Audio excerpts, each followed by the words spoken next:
তাই একটু ফাঁকা করে আলু ভাতে নিয়েই টপ করে গালে পুড়ে দিল, আর একটু লঙ্কা নিয়ে নিচ্ছে।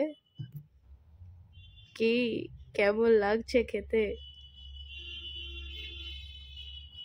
দারুণ।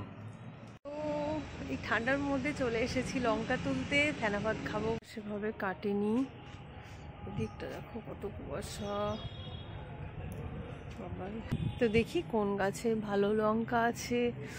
এই গাছটা তেমন একটা নেই, গাছটা হয়েছে এখনো লঙ্কাগুলো পাকেনি, হাওয়াও দিচ্ছে খুব। বাবারি, তো লঙ্কা পেয়েছি।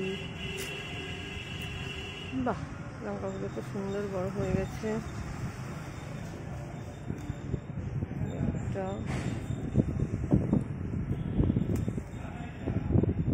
তো হয়ে গেছে, এবার আমরা ফেনা ভাত খাবো।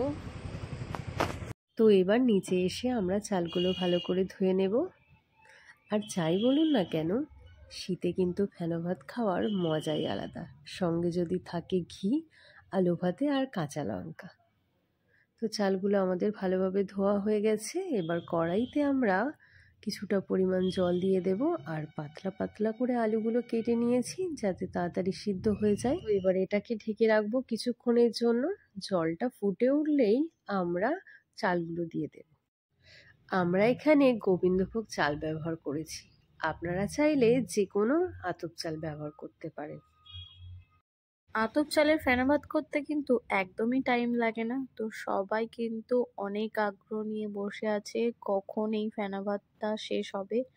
তো ভাত হয়ে যাওয়ার পর সেখান থেকে আলুগুলোকে বেছে নিয়ে এখানে আলু ভাতেগুলো ভালোভাবে মাখিয়ে নেওয়া হচ্ছে লবণ, লঙ্কা আর সর্ষের তেল দিয়ে। আমার কিন্তু দেখেই জিভে জল চলে আসছে যে কখন খাবো।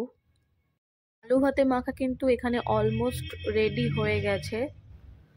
তো এবার পরের লুকটা দেখো, ও জাস্ট দারুণ লাগছে। পুরো ভাতের ওপর থেকে ঘিটা দিয়ে দিয়েছে, আর এখানে সবার ভাত কিন্তু বেড়ে রেডি করা হয়ে গেছে।